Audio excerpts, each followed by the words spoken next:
प्रश्न क्रमांक 1 7634 चित्राताई वाघ. प्रश्न क्रमांक 1 7634. सभापती महोदय, छापल्याप्रमाणे. सभापती महोदय, अत्यंत गंभीर आणि महत्त्वाचा मुद्दा आज महाराष्ट्र, मुंबईच नाही तर मुंबईसह महाराष्ट्रामध्ये विविध भागांमध्ये नोंदणी नसलेली खाजगी रुग्णालय आणि नर्सिंग होम मोठ्या प्रमाणामध्ये आपल्याला आढळून येतात. बरीच उदाहरणं आपल्याकडे आहेत, तीही आपल्याला सांगता येतील. आणि असे बनावट बोगस डॉक्टर आणि नोंदणीकृत नसलेले खाजगी हॉस्पिटल्स आणि नर्सिंग होम्स चालवत असल्याच्या तक्रारी सुद्धा आपल्याकडे आलेल्या आहेत. सभापती महोदय, बऱ्याच ठिकाणी अधिकृत वैद्यकीय पात्रता नसलेली असे जे डॉक्टर्स आहेत ते त्या ठिकाणी काम करताना दिसतात. ऑपरेशन थिएटर असेल, ICU असेल किंवा तपासणीसाठी यांच्याकडे आवश्यक परवानग्या नसतात. स्वच्छता आणि सुरक्षा नियमांचं सर्रास उल्लंघन त्या ठिकाणी केलं जातं. रुग्णाची आर्थिक फसवणूक होते आणि अशा गंभीर परिस्थितीत रुग्णांना तात्काळ योग्य उपचार सुद्धा सभापती महोदय त्या ठिकाणी मिळत नाहीत. Bombay nursing homes registration act number 1949, Maharashtra medical practitioners act 1961, national medical commission act 2019 या कायद्यांनुसार नोंदणी नसताना वैद्यकीय सेवा देणे दंडनीय अपराध आहे, बेकायदेशीर आहे. तरी सुद्धा त्या ठिकाणी मुंबईसह राज्यामध्ये असे इस्पितळं चालवली जातात. काही उदाहरणं मी सांगू इच्छिते. 2025 मधले चेंबूर येथे एका माणसाने ओम क्लिनिक नावाचं खाजगी हॉस्पिटल त्या ठिकाणी उघडलं. एक रिक्षा ड्रायव्हर, गरीब रिक्षा ड्रायव्हर त्याच्याकडे उपचारासाठी गेला. त्या डॉक्टरने, मी स्वतःला डॉक्टर आहे असं सांगून त्याला इंजेक्शन दिलं आणि त्याच्यामध्ये त्याचा मृत्यू झालेला आहे. त्याच्याकडे तपासामध्ये कुठलीही वैद्यकीय पदवी नव्हती, कुठल्याही त्याच्या हॉस्पिटलचं नोंदणीकरण झालेलं नव्हतं. उल्हासनगरमध्ये 7 वर्षापासून बोगस दवाखाना चालवला जात होता. त्याच्याकडे पण कुठली वैद्यकीय पदवी आणि परवाना नव्हता. सभापती महोदय, गोवंडीमध्ये 3 वर्षापासून एक माणूस रुग्णांवर उपचार करतोय, औषधांचे प्रिस्क्रिप्शन देतोय. खोडके साहेब, तो फक्त 10वी पास निघाला. त्याचबरोबरीने भिवंडी ठाण्यामध्ये पण पोलिसांनी वेगळ्या वेगळ्या ठिकाणी त्या ठिकाणी कारवाई केले. ते वेगळ्या वेगळ्या ठिकाणी हॉस्पिटल चालवत होते. मुंबईमध्ये नानावटी सारख्या नामांकित हॉस्पिटलमध्ये सुद्धा एक व्यक्ती बनावट कागदपत्रांच्या आधारे त्या ठिकाणी प्रॅक्टिस करत होता. सुनीलजी, खोटी वैद्यकीय पदवी दाखवून रुग्णांवर त्याने उपचार केले आणि नंतर त्याला सुद्धा अटक झाली. पण असे बोगस डॉक्टर आणि नोंदणी नसलेली इस्पितळं याची संख्या सभापती महोदय मोठ्या प्रमाणावरती वाढताना दिसत आहेत. आता यांचे टार्गेट काय आहे? हे टार्गेट आहे झोपडपट्ट्या, गरीब वस्ती. इंजेक्शन, सलाईन आणि औषध देऊन त्या ठिकाणी उपचार केले जातात. वैद्यकीय परवाना नसताना सुद्धा वर्षानुवर्ष यांचे दवाखाने चालले. त्यांना बघायला कोण नाही, यांना विचारायला कोण नाही आणि त्यामुळे रुग्णांच्या जीवाला धोका निर्माण झाला. सभापती महोदय, मला शासनाला काही सूचना आणि 4 प्रश्न करायचे.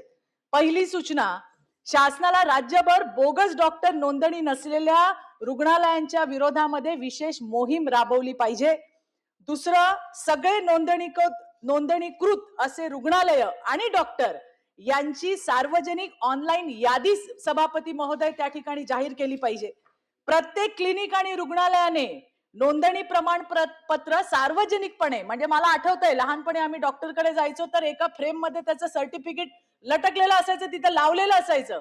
पण आता तेही दिसत नाही. ते लावणं बंधनकारक केलं पाहिजे. आणि नागरिकांना जर बोगस डॉक्टरची तक्रार करायची असेल तर त्याच्यासाठी एखादी हेल्पलाईन किंवा मोबाईल ऍप सुद्धा असणं अतिशय गरजेचं आहे. सभापती महोदय, शासनाला माझे स्पेसिफिक प्रश्न आहे की मागील 5 वर्षामध्ये अशी नोंदणी नसलेली बेकायदेशीर रुग्णालय आणि क्लिनिक याची संख्या किती? त्याच्यावर कारवाई करून तुम्ही आजपर्यंत त्याच्यातले किती क्लिनिक हे बंद केले, किती डॉक्टरांवर कारवाया केल्या? या 5 वर्षामध्ये बोगस डॉक्टर आणि बेकायदा क्लिनिकमुळे किती लोकांच्या मृत्यूच्या घटना घडल्या? राज्यातील जिल्हा आरोग्य विभागाकडून, हा विषय फक्त मुंबईचा नाहीच आहे, हा महाराष्ट्राचा विषय आहे, आणि त्यामुळे राज्यातील जिल्हा आरोग्य विभागाकडून खाजगी रुग्णालयांची तपासणी वर्षातून किती वेळा केली जाते सभापती महोदय, हे सुद्धा विचारणं गरजेचं आहे. आरोग्य विभाग हे एका डिपार्टमेंटचंही काम नाहीये. त्यामुळे आरोग्य विभाग असेल, पोलीस यंत्रणा असेल, त्याबरोबरीने स्थानिक स्वराज्य संस्था यांच्यामध्ये संयुक्त तपासणी यंत्रणा शासन सुरू करणार आहे का? आणि सगळ्यात महत्त्वाचा विषय की या बोगस डॉक्टरांच्या विरोधामध्ये अधिक कारवाई प्रभावी करण्यासाठी विशेष राज्यस्तरीय टास्क फोर्स स्थापन करण्याचा सरकारचा विचार आहे का? सभापती महोदय. मंत्री महोदय. सभापती महोदय, सन्माननीय सदस्य चित्राताईंनी अतिशय एका गंभीर विषयावर सभागृहाचं लक्ष वेधलेलं आहे आणि बेकायदेशीर नर्सिंग होमच्या बाबतीमध्ये शासनाची भूमिका काय आहे असा त्यांचा प्रमुख प्रश्न आहे. महाराष्ट्र शुश्रूषा गृह नोंदणी अधिनियम 1949, नोंदणी अधिनियम 2021, कलम 5, कलम 9 यानुसार खरं तर चित्राताईंनी जे सांगितलं की हा 2 विभागांचा प्रश्न आहे. महानगरपालिकेतला जो प्रश्न आहे त्याच्यावर कारवाई करण्याचे अधिकार जरी महानगरपालिकेला असले तर ते दंडापुरते मर्यादित आहेत, परंतु याच्यावर खरी कारवाई जर करायची असेल तर याला आरोग्य विभागाला आपल्या सोबत घ्यावं लागेल. आणि म्हणून हायकोर्टाने देखील काही डिसिजन दिलेले आहेत. सन्माननीय चित्राताईने जो प्रश्न विचारला की किती नर्सिंग होमवर आजपर्यंत कारवाई झालेली आहे, किती नोंदणीकृत नर्सिंग होम ही मुंबईमध्ये आहेत, तर 1371 नोंदणीकृत नर्सिंग होम ही मुंबईमध्ये आहेत आणि 35 नर्सिंग होमवर कारवाई करण्यात आलेली आहे. पण याच्यामध्ये सगळ्यात महत्वाचा मुद्दा आहे की महाराष्ट्रामध्ये असेल किंवा मुंबईमध्ये असेल, जी बोगस नर्सिंग होम सुरू आहेत त्या बाबतीमध्ये देखील हायकोर्टानं स्पष्ट असं म्हटलेलं आहे की याच्याबाबत महानगरपालिका किंवा संबंधित यंत्रणा यांनी तातडीनं कारवाई केली पाहिजे. आणि म्हणून सन्मान्य सदस्य चित्राताईंची जी प्रमुख मागणी आहे की कुठेतरी टास्क फोर्स निर्माण केला पाहिजे, एक समिती गठीत केली पाहिजे. आणि म्हणून नगरविकास खात्याचे अतिरिक्त मुख्य सचिव आणि आरोग्य विभागाचे अतिरिक्त मुख्य सचिव यांच्या दोघांच्या प्रमुख हे दोन्ही प्रमुख असतील या समितीचे, आणि हे दोघेही प्रमुख महाराष्ट्रातला आणि मुंबईतल्या नर्सिंग होमचा आढावा घेतील, जी अनधिकृत आहेत त्याच्यावर कारवाई करतील आणि पूर्ण जो महाराष्ट्राच्या नर्सिंग होमचा अहवाल आहे तो पुढच्या अधिवेशनाला आपल्या पटलावर ठेवतील. आणखी एक त्यांनी जे सांगितलं होतं, काही उदाहरणं दिली होती, काही बोगस डॉक्टर आणि काही त्या संदर्भामध्ये नाही, सन्मान्य सभापती विचारलेलं महोदय, होतं त्यांनी. सन्मान्य सदस्यांनी जो मुद्दा या ठिकाणी मांडला त्याच्या पार्श्वभूमीवर 35 नर्सिंग होमवर मुंबईमध्ये कारवाई केलेली आहे. त्याच्यामध्ये सदस्यांनी सांगितलेली वस्तुस्थिती खरी आहे की चेंबूर असेल, कुर्ला असेल, गोवंडी असेल, याच भागामधली ही 35 नर्सिंग होम आहेत. परंतु हा नुसता 35 नर्सिंग होमचा काही प्रश्न नाही, हा महाराष्ट्रातल्या आणि मुंबईतल्या राज्यातल्या नर्सिंग होमचा प्रश्न आहे. म्हणून मी सांगितलं की नुसत्या SES नगरविकासची कमिटी नेमून उपयोगाची नाही, त्याच्यामध्ये हेल्थचे देखील SES किंवा प्रधान सचिव असले पाहिजेत. तर दोघांच्या संयुक्त, बरोबर ना, प्रमुख अध्यक्षतेखाली ही समिती नेमली जाईल. याचा पूर्ण अहवाल पुढच्या अधिवेशनापर्यंत आणला जाईल. जी अनधिकृत नर्सिंग होम आहेत त्याच्यावर कारवाई केली जाईल आणि नक्की महाराष्ट्रामध्ये अधिकृत किती होती आणि अनधिकृत नर्सिंग होमवर किती कारवाई केली हा अहवाल पटलावर ठेवला जाईल. सभापती महोदय, आभारी. आपला चित्रताईंनी अतिशय महत्वाचा संवेदनशील प्रश्न इथे विचारलाय. मंत्री महोदय, उत्तर बघा, म्हणजे इतका गाफीलपणा आहे. पहिल्याच याचं उत्तर आहे हे खरं नाही, हे खरं नाही म्हणतात आहे आणि तुम्ही सांगताय 35 ह्याच्यावर आम्ही कारवाई केली. कशी काय केली? मग 3 महिने अगोदर आम्ही प्रश्न देतो. हे इतका त्याला शब्द चांगला, निर्लज्जपणा, गलथान हा एकदम माइल्ड झाला, निर्लज्जपणा, की त्यांनी पहिल्याच उत्तरात त्यांनी असं सांगितलंय की हे खरं नाही आणि दुसरीकडे आपण उत्तरात सांगताय की 35 जणांवर कारवाई केली. का केली मग? हे खरं नाही तर? याचा दुसरा अर्थ असा निघतो, अधिकारी काय मनमानी करतात आहेत आणि आपल्याकडे ब्रीफिंग घेताना आपल्याला काही गोष्टी सांगत असतील आणि त्याच गोष्टी जर इथे येत असतील, या तितक्याशा योग्य नाही. नुसते दवाखाने नाहीत, बोगस डॉक्टरांचा सुळसुळाट आहे ना हो. मुंबईमध्ये, आपल्या शहरी भागामध्ये बोगस डॉक्टरांचा सुळसुळाट आहे, हे मान्य झालेलं आहे. इथे आपल्याकडे चर्चा झालेली आहे आणि म्हणून माझा याच्यामध्ये मुद्दाम म्हणजे स्पेसिफिक प्रश्न विचारणार आहेच मी, पण तुमच्या त्या गोष्टीचं मी स्वागत करीन. काय झालंय की या खात्याचं त्या खात्यावर ढकलण्याचा जो प्रयत्न चाललाय आपला, तो उपक्रम की आरोग्य खातं आणखीन कॉर्पोरेशनची एक टास्क फोर्स बनवून तुम्ही जो आज जे सांगत आहात त्याचं आम्ही स्वागत करू. पण हे फक्त आता अधिवेशन संपेपर्यंत मर्यादित न राहता अधिवेशन संपायच्या आधी अशी टास्क फोर्स तयार करून आपण त्याचं सभागृहामध्ये त्याचं डिक्लेअर करणार का? आपण त्याचं या ठिकाणी आम्हाला सगळ्यांना अवगत करणार का? हा पहिला प्रश्न. नंबर 2, ही जी 35 दवाखान्यावर आपण जी कारवाई केलेली आहे, काय झालंय की हे खरं आहे की गोवंडी, कुर्ला, घाटकोपर आणि त्या भागामध्ये याचा सुळसुळाट जास्त आहे, हे खरं आहे. पण असं काही समजण्याचं कारण नाही. इथे आंबेडकर नगर आहे बाजूला ताई. कुलाब्यामधलं सांगतोय मी. मोठी झोपडपट्टी आहे आणि 60-70 वर्षापासूनच्या आहेत. तिथे जर आपण गेलात तर आपल्याला माहिती पडत नाही. आपण ते फक्त बोर्ड बघून ते गरीब सगळे तिथे जात असतात. इथे सुद्धा अनेक वेळेला हा प्रश्न आलेला आहे. मंत्री महोदय तुम्हालाही माहिती आहे आणि म्हणून पूर्ण मुंबईमध्ये याची ह्या टास्क फोर्सची ती जबाबदारी देऊन त्यांना की अशा पद्धतीचे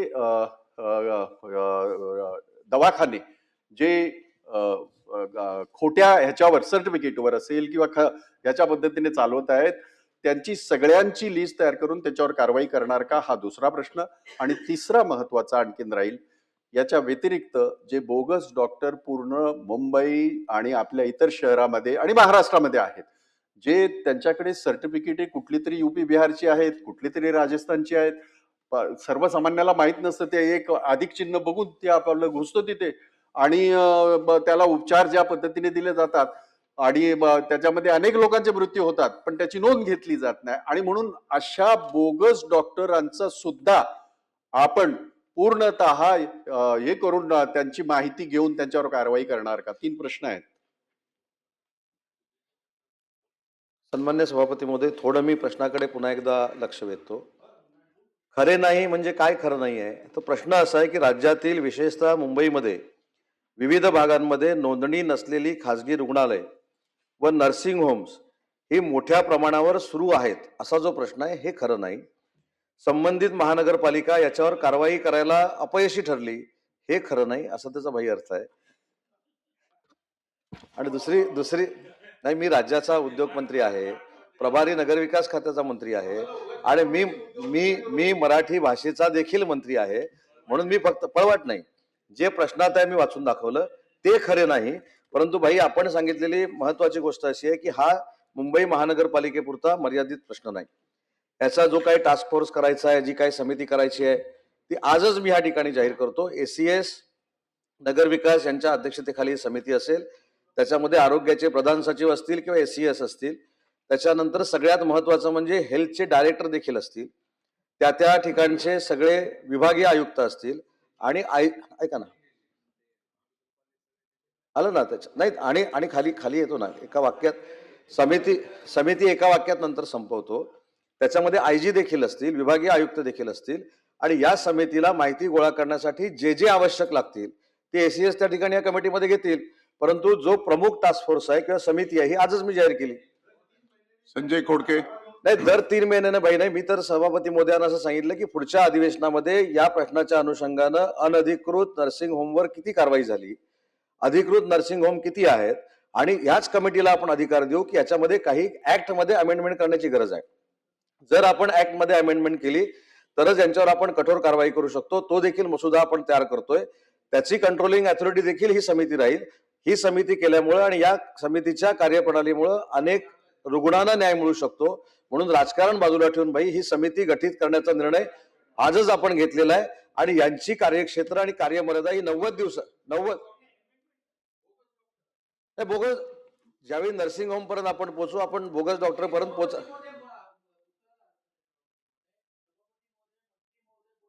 अमेंडमेंट आणावं लागेल. तुम्ही 2006 या ऍक्ट मध्ये अमेंडमेंट आणलेलं आहे. सभापती महोदय, या ऍक्टच्या अमेंडमेंट मध्ये आपणही होतो, आम्ही होतो त्या सभागृहामध्ये. सभापती महोदय, त्या ऍक्ट मध्ये तुम्हाला असं दिलेलं आहे की तुम्हाला न्यायालयीन तयार करावे लागतील की अशा या विशेष गोष्टीसाठी, आणि अशा ज्या केसेस आले तर त्या न्यायालयासमोर तुम्हाला रिफर करावं लागेल. म्हणून मंत्री महोदयांना मला चुकीचा रेकॉर्डवर येऊ नये म्हणून विनंती आहे की आपल्याकडे आत्ताही अधिनियम खाली कायदे आहेत पण इम्प्लिमेंट होत नाही, फक्त दंडात्मक कारवाई करून होते. जोपर्यंत फौजदारी होणार नाही, तुम्ही टास्क फोर्स केलं हे निश्चितपणे स्वागतार्ह आहे. माझा परत एकदा सभापती महोदय यांच्या माध्यमातून प्रश्न आहे की या बाबतीतला असलेला अधिनियमामध्ये जी तरतूद आहे त्याची कुठचीच अंमलबजावणी होत नाहीये आणि मग ती गिव्ह अँड टेक पॉलिसी चाललेली आहे, तू तुझाही बघ माझाही बघ. सभापती महोदय, डॉक्टरांचं पण तसं झालेलं आहे. हा विषय आपल्याशी संबंध नाही. डॉक्टर तर कुठची सर्टिफिकेट लागतो काय माहित नाही, कुठचं इंजेक्शन देतो. सभापती महोदय, अनेक काय रुग्णालयामध्ये डाव्या हाताचं ऑपरेशन करायला गेलं, उजव्या हाताचं ऑपरेशन करून पाठवून दिलेलं आहे. वस्तुस्थिती आहे सभापती महोदय.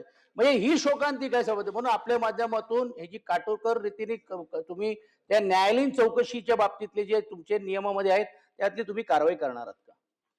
सभापती महोदय, मी अमेंडमेंट करावी लागेल याचं कारण सांगतो. आपण जर दंड घ्यायचा म्हटला तर इतका प्रचंड दंड आहे, 50 रुपये आहे. आणि इतकी प्रचंड मोठी शिक्षा आहे की साबित झाल्यानंतर 6 महिने आहे. त्याच्यामुळे मी असं म्हटलं की 6 महिने आणि 50 रुपये दंड असल्यामुळे हे कॉमन झालेलं आहे. ह्याच्यामध्ये आपल्याला जर कडक कारवाई करायची असेल, कडक नियम बनवायचे असतील तर त्याच्यामध्ये सचिन भाऊ अमेंडमेंट करणं गरजेचं आहे. त्याच्यामध्ये आपण अमेंडमेंट करू, कारण हा जो मुद्दा आहे हा ग्रामीण भागातल्या रुग्णालयापासून महानगरपालिकेच्या रुग्णालयांपर्यंतचा प्रश्न आहे.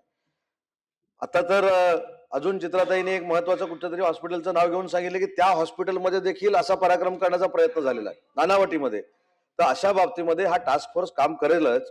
परंतु विक्रम काळे साहेबांनी बसून जी सूचना केली की बसून जी सूचना केली की या टास्क फोर्समध्ये अन्य अधिकारी देखील असणं गरजेचं आहे. म्हणून मी सांगितलं की अन्य अधिकारी घेण्याचे, मग एसपी पाहिजे असेल, सीएस पाहिजे असेल, मेडिकल कॉलेजचा अजून कोण पाहिजे असेल, ते सगळे अधिकार आपण एसीएस ला देऊ आणि एसीएस ना आपण बंधन घालू की 90 दिवसामध्ये याची सगळी चौकशी झाली पाहिजे.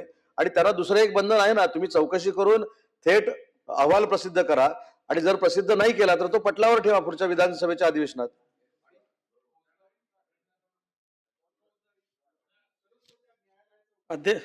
सभापती महोदय, माझा मुद्दा तोच होता, कारण की कायद्याची जी तरतूद आहे, आपण एवढ्या कारवाया करून सुद्धा ऍक्च्युली त्याच्यावर प्रबंध होत नाही आहे आणि ते सातत्यानं चालू आहे. आता मंत्री महोदयानं म्हटलं तर त्या कायद्यामध्ये खऱ्यानंच एक तर शिक्षेची तरतूद वाढवायला पाहिजे आणि दुसरं दंडाची जी आहे तर त्या टास्क फोर्सकडं हे सुद्धा काम देऊन पुढच्या अधिवेशनामध्ये त्याच्यात जे काही कायद्यामध्ये बदल करायचा असेल तो कायद्यात बदल करण्याचा प्रस्ताव आपण आणणार का विधानसभेमध्ये?